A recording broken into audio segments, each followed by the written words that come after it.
Welcome Houston to Chai Time on 103.5 Hum FM. We're so excited to be here this Monday hot morning with our dear friend Bhawna. How are you, Bhawna? I'm here. Yeah. So I'm going to start with a quote today. I thought I used to worry a lot when my kids were little. Then I had teenagers. You know what I would give right now to worry about sippy cups and nap time? Pretty much everything, right? So but I mean that's the circle of life, right? So they keep growing, and we have challenges with teenagers. So can you share with us what are some common struggles parents face with teenagers? The teenagers, I think the most. I read this book. Okay. It's called Help Me, I Have a Teenager. I read that book when I had my kids who were teenagers, tweens, going to the teen. And also I was in the process of becoming therapist. I mean, I was, but I was still kind of new. Yeah. And so it was kind of really gave me perspective, but it kind of scared me too. Yeah. That how I'm going to be a mother, will I lose it? That would reflect what kind of therapist I am if I can't even manage my own children.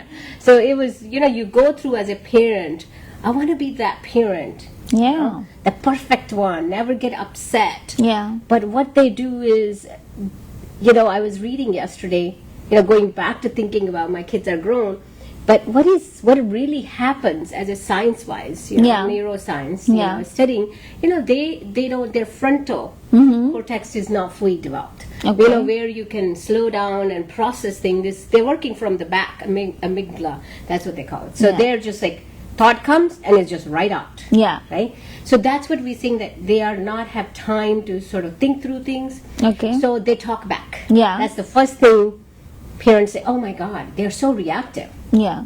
And why can't they think through? That's why they start cussing at that age, because it's just cool. Right? Yeah. But they're not thinking how other people are taking it. So first thing is they're talking back. And of course, they're not listening. Yeah.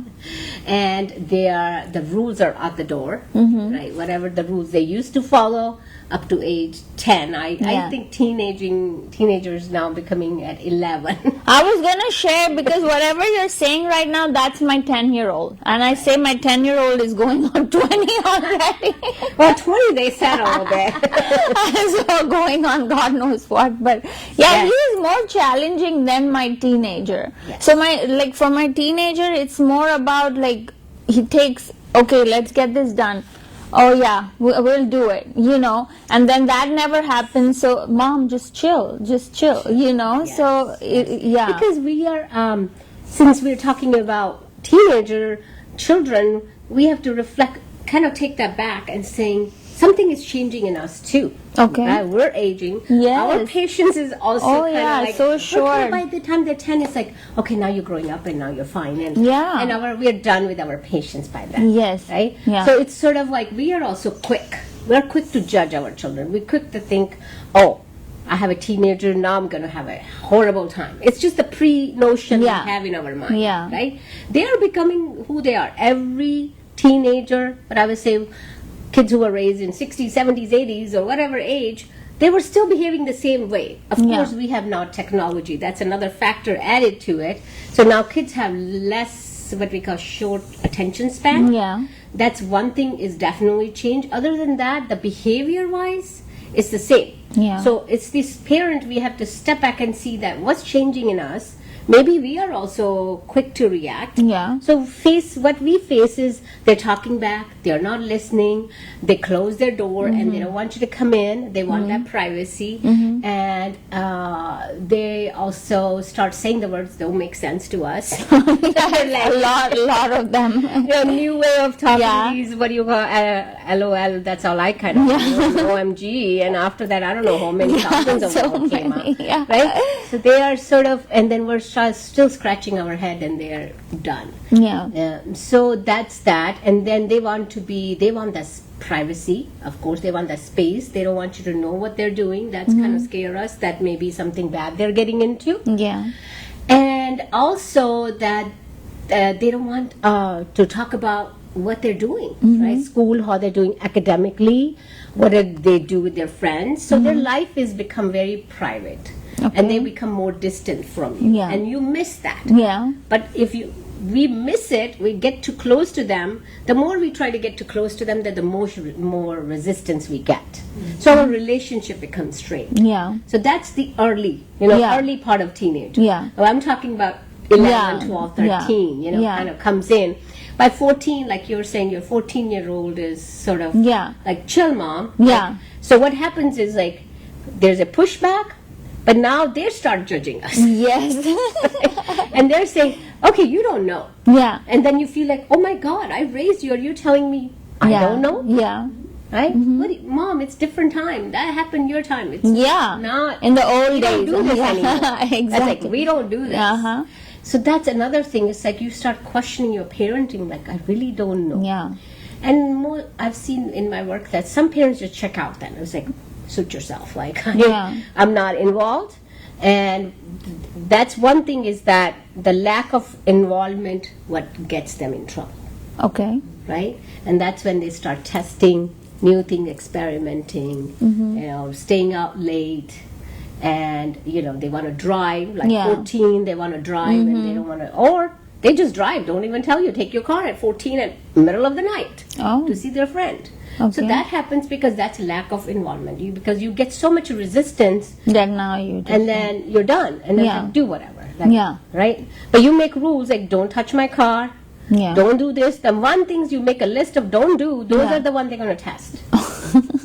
Because remember, the frontal part is not there. The reasoning is not there. Okay. So it's not something they don't know. They just, they don't want to do it. They just don't know. Yeah. That their brain doesn't have that capacity. And that's why it's like you start, like we talked about motion coaching 2 times, at a very young age, if you start working with them, by the time they're 11, 12, 13, you still continue to do that. You might not get 10, 15 minutes of their time. Yeah. You might just get 3 minutes of their time to get their attention. Yeah. Make the most of that 3 minutes. Yeah. Right? Yeah. How do you feel today? Yeah. Oh God, my mom again feels. Yeah. This, right? Yeah. They might just ignore it. Second time, you don't give up on that. You just keep on do the push. Yeah. And they get resist. That's okay. Yeah. Push, resist. Yeah. That's all right. At least they know. Yeah. She's checking on you. Yeah. And I even do to this day. Before I came, I call my adult child. I call him. Yeah. But how are you doing today? So he's like, oh mom, feeling check, right? I said yes, because he's starting, he's studying residency after medical school. So it's a lot. It can be overwhelming. Yeah. And I was like, just checking on you, not overwhelmed yet. No, good, I'm good. You can call me when you're overwhelmed. So so it's never late. You could do it with in your 20s, kids. Yeah. So I call it kids. Yeah, because they're always going to be your kids, right? So it's just they know that you. So never giving up. Yeah. That's the key. Like never giving up, because there is a pushback. Yeah. Yeah. Yeah. And I think I was reading somewhere that that's when they need you the most, when they're resisting you, right? Because you're there. The fact that they know in the back of the mind that you're there for them. You're the because fallback. It's a new world to them. Yeah. Right? People are trying new dressing. Yeah. People even getting their family are so more open. They let them have tattoos. So yes, the 14, 15-year-old have tattoos. Oh, wow. So I had somebody came at 18, and she said, I'm gonna get breast augmentation. I was like, you sure? So even though she's 18, mom, her mom, I said, who's taking you? She said, my mom. Oh. So. Yeah. Okay, now it's not my. Yeah. I can't judge that. 18, you still might have more development, but that's what she thinks. She doesn't have chest. So the point is that if some are more open to those things, so without any judgment, it's like, okay, that works for that family, but it doesn't work for my family. Yeah. And you have to continue to have the same rules which works for you. Yeah. You have to continue to tell them, my house, my rules. Yeah. Right? Yeah. Pushback will be there, but the only thing is we don't want to push them. We don't want to control so much that they feel suffocated. Yeah. And that's where you kind of hug, push, hug, push. Yeah. It's going to be like that for a few years. Right. But by the time, does that mean that 20s they settle? Yeah. Not really. Now that also they call it terrible twos come in when they're a year and 3 months. Yeah, right? right. And the same way, the teenage, I think it's gone now. People are dragging the teenage years till 20s. Yeah. I've seen that too. You know, they still don't have the growth. So we have emotional intelligence is not there. That's what I'm referring to. Yeah. Because they have not really gone through that feeling check. They really don't understand the self. There's a lot more question about the self in children because there's so much noise in the world. Yes, absolutely. That fitting in so important for them. Yeah. And either they fit in or they check out altogether. Yeah. And that's scary too. Mm-hmm. Both parts Absolutely. are scary. Yeah. So these are the challenges. See, they're the kind of new doors we're opening every day and going to the next door with them. So I say, walk with them. Yeah. If not beside them, tell them I'm following you. Making sure if you fall, I'm here to catch you. Yeah, absolutely. And that never ends. Yeah. I'm still doing with my adult children. I am here. Call on me. Even though I be squished. Absolutely. Till they lean on, want to be you to be there. Even as adults, you be there. It's like, I see that in our Desi families. You know, as a grandparents, we're saying, okay, I'll quit my job and come and raise your kids. Yeah. I've seen some grandmothers want to do that. They have a very good job, but they're saying, oh, it's okay, we're ready to retire and we'll be happy to raise your children. And that's every family is different. And some like, your children, your problem. Yeah. Right? Yeah. So it's just never ending. Parenting is never ending, even to the grandparents and some great grandparents. Yeah. So it's just, you have to see that. But going back to the teenager part, you make the rule. Yeah. You have to let them know. Have boundaries, basically. Yes. You teach them, knock the door before you came in. These are the things. Yeah. Like, So that's the thing. How can we handle the conflict with teenagers, right? Because I think there's a lot of give me a scenario. So like you gave me earlier. Yeah. So for example, he has to go for tennis in the morning, right? So then he needs, because they go swimming as well and stuff. So I'm like, Zayden, get everything ready in the night. You know, your clothes, your snacks, your swimming clothes. Of course, that doesn't happen. Then in the morning, we are waking up late, you know, and then trying to scramble everything. Yeah, it's always a rush situation, right? So, but that's, and then we'll forget the phone at home, and then mom come drop off the phone. So that's just, you know, it's like, so just that's one of the examples we're facing right now. Of the morning, like like just not following the routine. Right. Yeah. So it's like they say that you let them fall couple of times. Yeah. And we actually, that's one thing we are notorious, including me. I can say that I'm the biggest one. In that case, that we don't let them fall. We don't. I mean, I don't. I'm not one of those parents, you know, because there are some parents. I mean. Yeah, and he's like, he knows I'm one of those moms that, like, you know, sometimes moms say, oh, if they forgot their notebook at home, like in school, let them just be. I'm like, when I get a call, I go running, dropping off whatever assignment, notebook be it, right? So, like, definitely, if he calls me, I'm like, okay, I'm gonna come drop it off. So, like, I'm not one on the softer side. Me too. Yeah, I can't be like happen a lot of times, but whenever it does. No, I think that's where we come short, is that we don't let them fall. Yeah. Right? Yes. And you have to, you choose that this is a small failure than a bigger failure. Yeah. Right? Yeah. We have to see, okay, if you don't drop the notebook, okay, he will get late grades, which will take up minus 10, whatever. 10, yes. That's okay, let him have the minus. Yeah. It hurts us. That would affect his whatever grades in the long run. So it becomes about us. Yeah. Right? And we have to see that it's not us. And that's where we kind of draw the line. It's not about me. Yeah. It's about him. Yeah. I have to let him fail. Because if they don't fail at this age, you know, I've seen that both with both of my kids, that struggle. I had to Push. I had to be told by my husband and then school principal.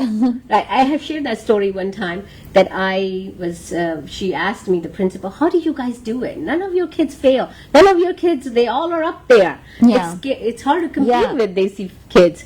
And then I said, my husband is on one side of the track of the train and I'm the other side. If they fall, we just kind of let them fall on us. And she said, that's great. And then a minute later she said, but sometimes you let them off the track, right? And then I was like, whatever that means. Whatever that means. Yeah. At that time, it didn't resonate with me. But after so many years, a few years down the road, when they got into college and then they were like, have a hard time. Yeah. Then I am not there to rescue them because they're in college. Yeah. And they had to fall. And it was hard on them because they never have gone through that. Yeah. So they struggled with it because mommy's not there to rescue. Yeah. Right? And then when it hit me, yes, I should have let them fail that time because it would be not as hard on them. Yeah. I mean, it really was emotionally experience for them. Yeah. So let them fail. Let them fail if he left his notebook home, it's okay. -10. Next time happen again, 3 times. 5 strikes. Yeah. And you say, stay home next day. Yeah. The whole day off. Because you have to give them time to go sit with it. Yeah. What does this mean to you? Like, we're doing this a lot. What does this mean to you? Yeah. I mean, of course, I know that something is changing with you. Yeah. Right? Like, you are not that person. What's happening? Are you forgetful? Like, remind them. Yeah. What's holding them back? Like why are they making the same mistake again and again? Over and over. Right? Yeah. They make mistake, we fix their mistake. Absolutely. So let them fall.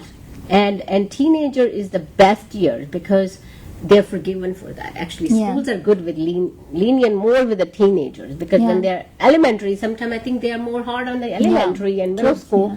But once they know that. Yeah. School system is such a way designed that they will give them other options to make. Yeah. Absolutely. Yeah. So just let them fail. Yeah.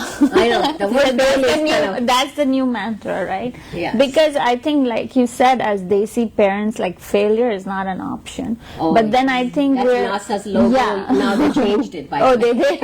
Okay. It was there.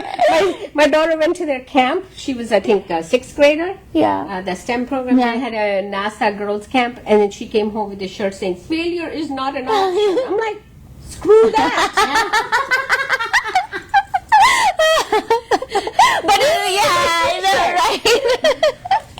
Oh, that's funny. What's they telling the child? Yeah, they have to be perfect all the time. No, but they are trying to lift the girls up and move them like you can be anything you want to be. Yeah. But you can be anything you want to be. Like that's great. Yeah. Right? But then you're saying failure is not an option. That's a lot of pressure for a girl. Yeah. It's already pressure. Yeah. It's pressure for anybody. Actually. Yeah. Right? Even boys. Boys, they If you expect your kid to be perfect in every way and not give them that chance to grow or to fail, he's never going to learn. But I think that when we do that, it's injustice to our kids, right? So I'm learning that too, because with your first one, like, everything has to be perfect. Then comes along your second one, you're trying to make it.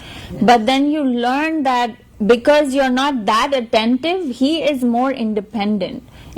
Like for my younger one can actually come on the he likes cooking, so he comes in the kitchen, he helps. And that day I didn't realize I was baking with him and my older one, and my younger one knew how to sift, he knew what leveling was, and my older one is like, what is he doing, mom? What is he doing? Like, why is he had no idea. But I didn't realize, I mean, that was his interest, but I have somehow involved, and he's like, no, and my older one is like, nobody teaches me, But he's always been into sports, and he's been a very good student, so I mean, but like I never got him involved, know. So like you just realize that on the way, like they start to learn on their own. So for the older ones, you have to, put in that effort to let them. Yeah. No, it's funny thing was like I just talked to the other mom. Yeah. My nephew's hanging out with their kid, and I asked her. I said, "What do you guys do nowadays?" I mean, I just wanted to check how people are working with their kids nowadays. And she was saying, my kids, I'm very hands-on. She's very creative, and she shared this with me that every day she has some kind of art project or cooking project, and she goes to these Michael and other stores, gather all the things, and she does. And they are in their tweens. Oh, right, and they're still interested into those things. And the girl gets up in the morning, and she starts cooking something. She has planned it out next day what she's going to cook. Oh, lovely! Yeah, but because she started her when she was 7, 8, start cooking, and now the boy is also exactly. cook. So it was interesting to see that, like you're saying, have that planned out for them. Yeah. It's because if we make it about them, then they think. I'm sorry to say that we're raising narcissistic kids, and it's the truth, because we're saying, you want this, we'll get it for you. You want this, or you're going to be bored at home, let's sign you up for the camp. So what are we trying to tell them? It's all about you. So how we are not making them narcissistic, because we are telling them everything is about you. So let them know what are you doing. What do you need? So get them involved into the kitchen like you're doing. That's perfect. Because you learn from one. Right. Exactly. You learn. So second time around, you're smarter. It's just how it goes. And you talk to different people, and you smarter. So I remember when I was growing up, I had grandparents in the house, and my thing was when you come home, and of course you don't want to do your homework, and my grandmother used to say, I have a back pain, can you just rub my back? I have my legs pain. So it became like a routine thing. My mom would say, go and rub her back, or you do this, put cream on her legs or something. And it was just because it was not about me then. Right? Or mom said, I can't even imagine telling my child that now. He'd be like, I'm too busy. It's all about. I'm doing that with my nephew. I say, and he's so sweet. He's so polite. He would not say no. He will do it. Maybe he'll do it for a minute. Exactly. So he will not say no. He's like, sure. It could be kind of maybe for selfish reason, because he knows that if he's nice, then I'll be nice. But it's okay. It's okay if he thinks that way. But at least back of his mind that I have needs too. I get tired, I get headache. So I tell him, I'm really hungry. I know you make the best sandwich. Can you make me a sandwich? So get them involved. Tell them let them know that it's. We also fall short. We also have some weaknesses. We get pains, aches, and stuff. Right? And I have work, so I tell him, when I'm sessions, I say, you cannot come into the room. You can have a book there. The other day he said, excuse me. And I'm like, you cannot even from the window or door say, excuse me. He said, but they didn't see me. And I said, but still. They heard you.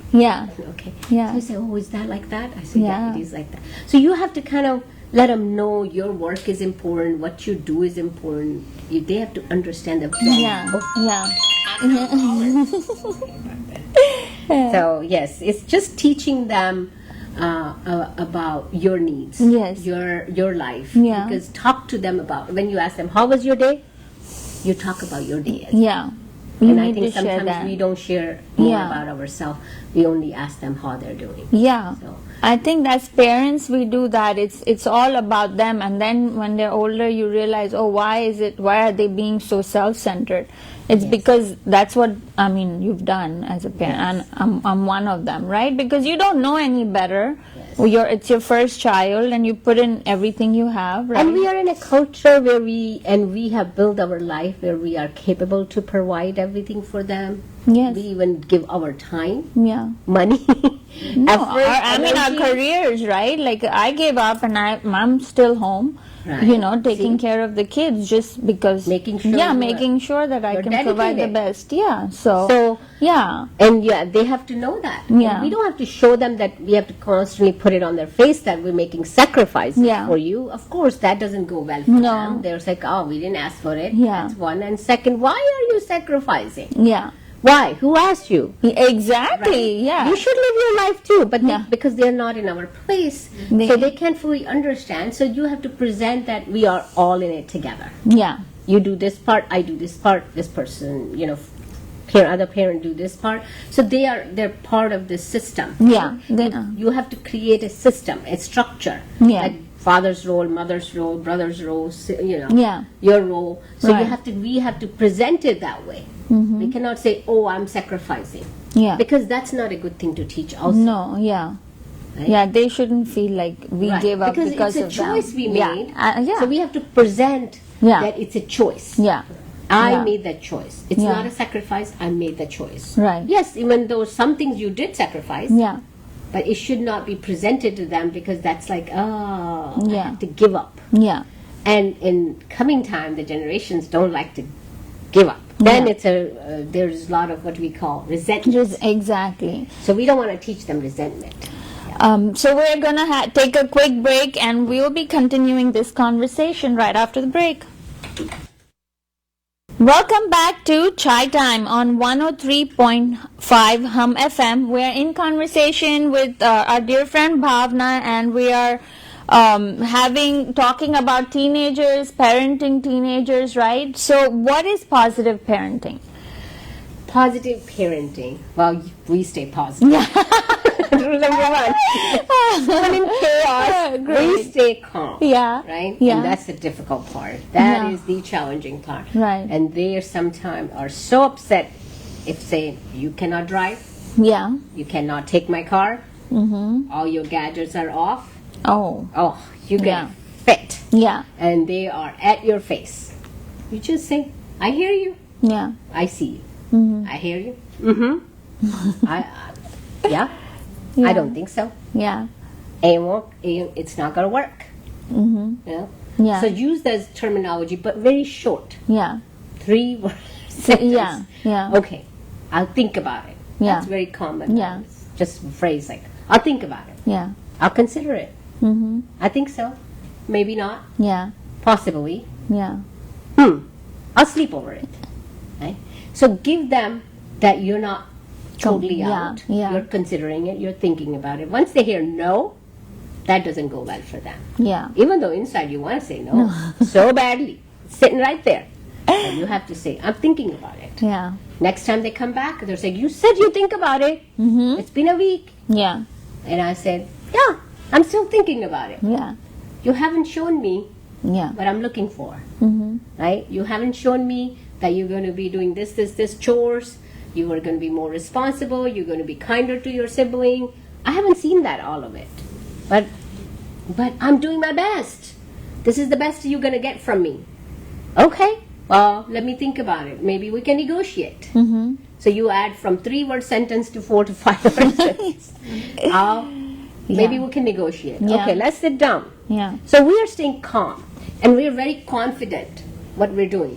Not like having the inside panic feeling, right? Most of us feel that panic, like, Yeah. oh my God, it doesn't feel right. Some queasy, I mean, when I do the feeling check, sometimes parents say, we're having panic attack, and the kid is totally fine. Yeah. Because they're A not lot of really times, reasoning. yeah, They're just no. coming from right here and shooting out. Yeah. But the parents are thinking, processing, and staying calm in the chaos. It's a lot. Yeah. And you get this whole knot in your stomach. But you have that power struggle going on because you arguing. Like, no, I don't. Less you say, better it is. Because then that doesn't give them things to pull. Yeah. Nothing to hang on to. Because you say something detail, you give the detail, they pull on it, and they say 20 more. Yeah, they Right? do. So That's don't so give true. them much. Yeah. Don't give them. Be like step ahead. So, and being a good listener. When they are talking, you're not saying, don't cut them. Because they cannot verbalize their emotions, you know. I was doing this trauma-informed yoga class the other day, this Saturday, and the kids I was working with, they were saying, I said, when you have anxiety, you don't just feel physically, you feel emotionally, but people see you in your behavior.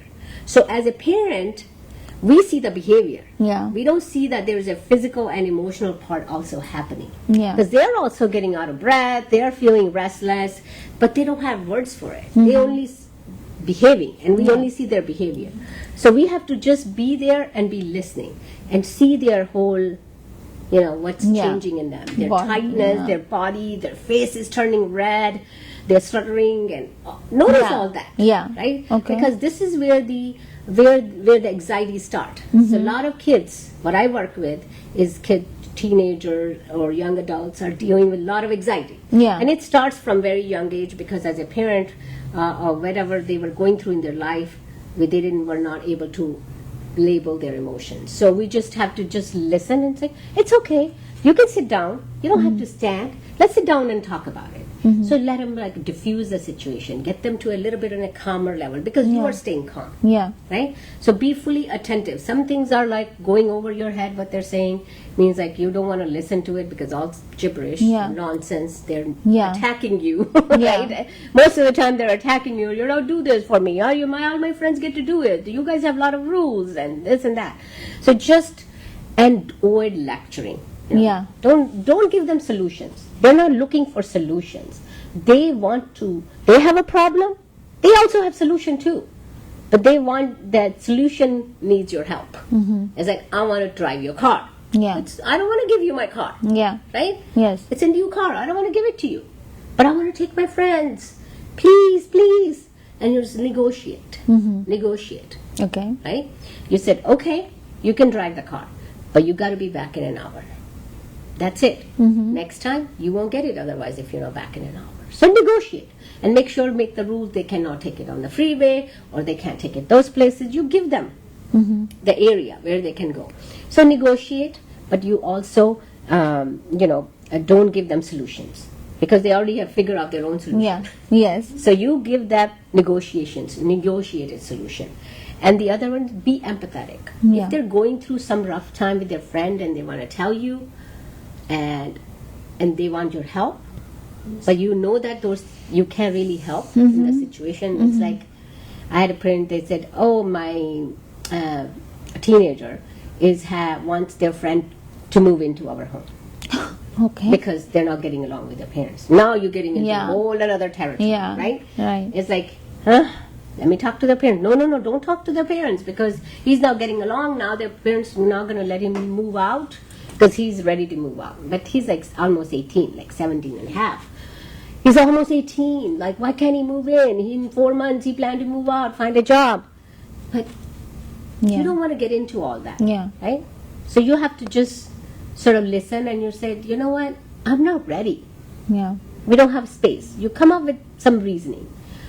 And like I said, you're not solving the child's problem. That child's problem. That is not our obligation to our child, that we have to solve their friend's problem, right? Right. So you just sort of empathize. Only thing you can say, I empathize. You're such a wonderful friend. I'm very proud of you. You are, your friend can lean on you for help. We admire that about you. Yeah. But you know that our home, our rules, we can't let people in and get into other people's business. Yeah. That's just not how we function. Yes, what we can do is maybe talk to their family and see what we can help, right? If they need us to stay here for a few days till they sort out whatever the issues they have, maybe for a few days. You just sort of like negotiate there, but you also show them you're proud of them, what the decisions they're making to help a friend. Because if we'd be our friend, we would be there to help. Right. But now you're getting into somebody's business. That's just not what we want to do. So it's just being there, listening. Sometimes if they cuss at you, if they're mean to you, don't shut the door. Yeah. Calm and collected, and shutting the door. Like, I'm sorry, that's the boundaries, like you're saying. Yeah. You have to have the boundaries very clear. The minute you say any cuss word, the minute you are attacking me, this conversation is over. Yeah. Right? That's the positive parenting we have. Okay. So what are the discipline tools we can use that would work well with teenagers? Think ahead. Yeah. You know your teenager. Right. You know that they're going to come up with something crazy. They're going to test you. Yeah. So you think ahead. I remember when my kids were at that age, I kind of knew if they're the whole demeanor is different. Right. They need something from you. They're just so nice to you. Mom, how was your day? I was like, oh, okay. There's something in the back. Yeah, what do you want? Yeah. Yeah. So you just think ahead and you already make a plan. Like there's going to be some, negotiation. Yeah. Right? So you think about, you prepare your mind for that. Okay. And then you provide predictable expectations. Okay. Because just when, like I said, the car issues, the screen time. Yeah. Even like a lot of people think that when they're teenager, we cannot have the screen time because they got computer in their room, they got their own tabs, and they got their own gaming system. Yeah. They got everything. Yeah. So you have to, that they're going to push you. Yeah. They're going to say, can I have more time? Can I have more time? Yeah. You already expect that they're going to do that. You predict that, but you already plan ahead. Okay. Like now they have their friends there. You don't want to shame them in front of their friends while they're with their friends and say, stop playing now. And then you are both at each other, right? Yeah. So you know that their friends are over. They're going to go overtime. Yeah. How much overtime? Yeah. You have that in predicting it. Okay. And you expect their behavior. Yeah. They're going to resist. Even in front of them. They don't shame in front of their friends. We do. We don't want to be embarrassed. Yeah. But you plan that ahead. This is where it's going to go. Knowing your child. Yeah. They're going to act out. They're going to show something, their real side in front of everybody. And you don't let your full side out. Yeah. Oh, it's so hard, believe me. Yes. Yeah. And it's funny when my kids were young and they were saying, oh, your mom is so cool. And he was like, Exactly, right? Yeah. Oh, you got the coolest parents. Yeah. They are just so nice. Yeah, and our kids know what happened. But we have those sides. But you make sure it doesn't show in front of everybody. We got to keep ourselves together. Yeah. And if they do say something mean to us, like, Mom, you weren't cool. Why did you come in the room when my friends were over?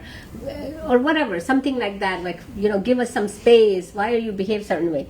So take that. Yeah. Take it and you say, okay, I understand. Yeah. I understand. Yeah. And you give your feedback too. Yeah, right. That's your opportunity. Yeah. They're giving you feedback. Yeah, you then jump at it to give them feedback. Okay. Because they taken the liberty to do that. Oh, yeah, all the time. They use that. Yeah. So you say, start with a positive though. Yeah. This time, you guys were not very loud. I was resting, you were not loud. I appreciate that. And I'm glad you guys didn't go out and got in the pool without asking me. You just give them like how their behavior was good. Yeah. Right? So you have to give them pat in the back and then little smack. Yeah. Pat in the back and smack. It works. I mean, we think teenagers are very independent now, but they do still seek approval from us. They want to show us. And just like, for them, approval from their friends are more important than us. Yeah. But that doesn't mean they don't look for it. Yeah. It's not as important, but it's still important. It is still, yeah. Right? Yeah. That my parents like me. Yeah, I'm still absolutely. I'm still loved. Yeah, right? absolutely. Right? Yeah. They're just mean, maybe they're looking after Yeah, me. yeah. That thought should always stay in their head. Right. And that's why connecting with them throughout till they move out, even after. Absolutely. Yeah, because I have that a lot, and it's more with my younger one, because I'll be like, you need to get off your devices now. Oh, but my other friend is still playing, and he plays all day. So I'm like, no, that's the way. If that's okay with their parents, that's fine. But those rules don't work in our house. How does that go then? Yeah, I mean, it's still resistance, but they know. Yes. They very well know that they can't be on their device all day long. Like, yeah. I'm not sure unless the parents are not at home, they're there with their other siblings. None of the parents like to have them on the... Exactly. So I don't know if that's they don't have the friends they should have. Right? Yeah. The friends I'm sure he's with, he's just saying... So that's one of the parents, one of the kids, but then there's he has 4 or 5 other, they love soccer, they love going out in the pool. So he understands that for him, physical activity is important. Yes. Right? Yeah. So I think that it is so important to set the rules and like the boundaries, like you said, and if it's done, it's done. It's just like we talk about, like you're saying, sports. And when they are younger, like tween or even earlier, we can make this habit of like you're going to do something creative, something physical, and something emotional.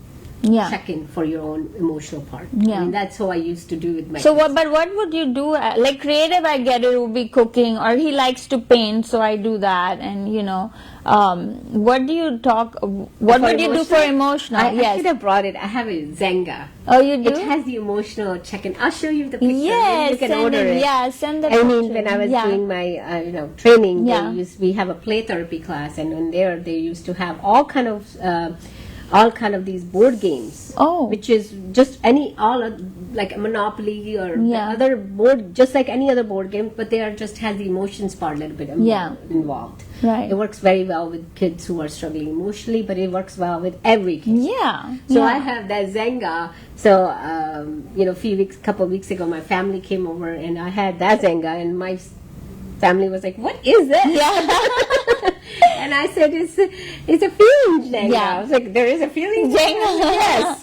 So yes, that's the one I play with my nephew every now and then. And he's like, "Oh, I don't want to talk about this." I was like, "It's okay. We don't have to talk about every piece you check, but it is there." I definitely encourage parents. I have mindfulness cards. So I take out mindfulness cards and we talk about that. Okay. And I'll send that to you too.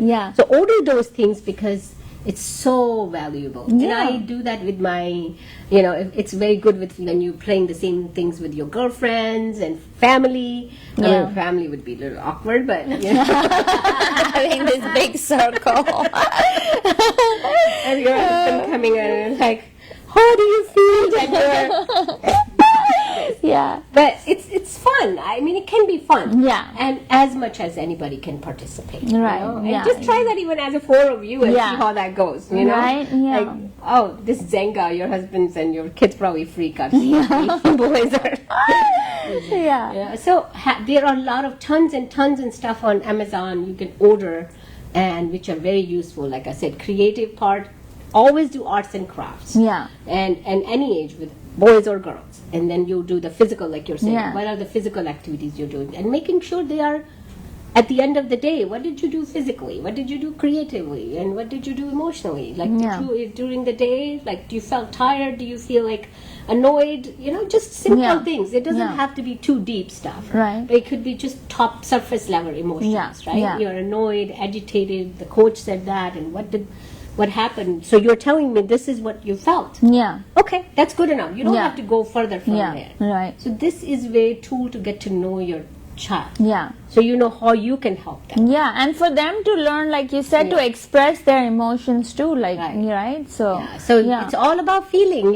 Feeling is what comes in way in the relationship growth. In any tomorrow they're going to have their partners. How are they going to? They're not going to. All these other stuff is not going to be as useful as more. The feelings and emotions are going to be what's going to help them build. And I think like we were talking about the other day, as Desi's, even we put so much pressure on our kids, right? And you were saying that too, when your kids were in high school, they were in all these classes and constantly on go, but now that they're in college, you realize that all was not necessary. Necessary. That's why I seen that when we put them in too many things, and they sometimes either they overthink, what am I good at?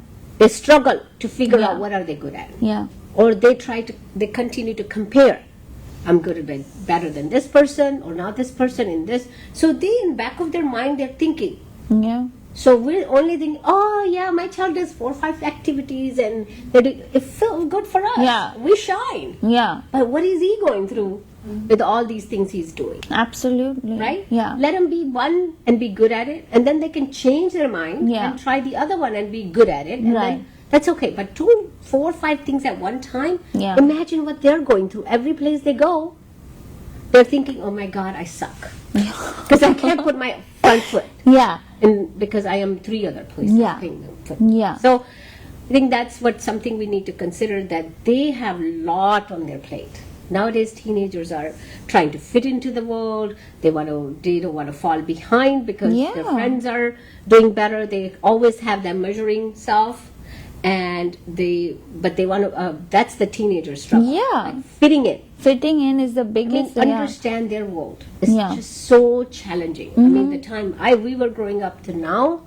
And social media, I think, makes it worse because now they have to compare, want to keep up, Yeah, so I want everybody who's going to listen to this, go back and listen to our other program where we talked about the digital. Yeah, because I don't want to emphasize totally because it's bigger thing. Yeah. The bullying is coming there from the digital, world, and then they have to measure up to people they don't even know. Yeah. And plus people they know. Yeah. And plus our expectations. Yeah. Right? It's so much. Yeah.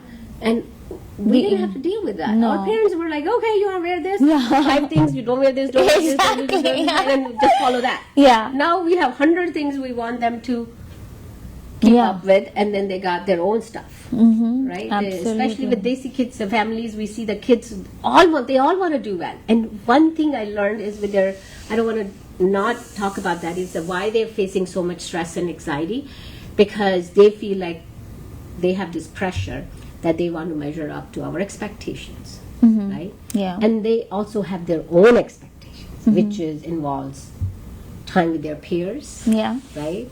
Time to be in the extracurricular, right? And they've also the very, very important thing, they want to be unique. Yeah. They want to stand out. Yeah. They want to make something of themselves. Right? If father has a running business, and the father would say, yeah, he can take over my business. Or, we all are engineers, so he has a good engineering mind, so he's going to get into that. What if he has something else desire? Right? Just find out the desire. Yeah. It's sort of under there somewhere. The fire, we got to put fire in there. Yeah. So just understand what that is, why they want to be unique. Right? They might want to have same haircut like their friends have. Yeah. Right here. Yeah. Their eyes.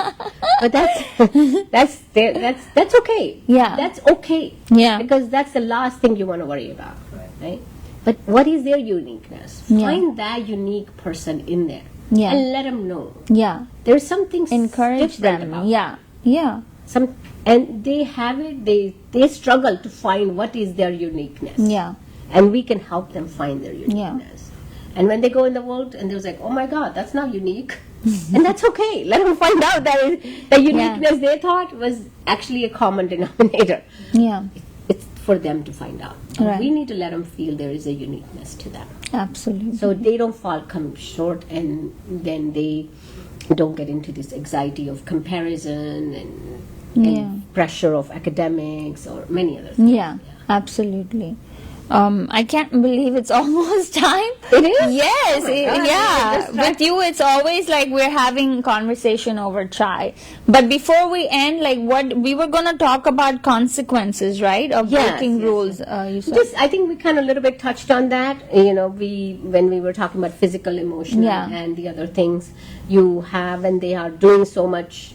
That when they're pushing you for the screen time, you make the ground rules, my house, my rules, goes back again to that. Never forget that. Yeah. And then plan an activity. When you plan an activity and they don't want to do that, then it's not like you give in. Yeah. Right. You tell them that there's a consequences. If we're gonna do this for you, what you ask for. Yeah.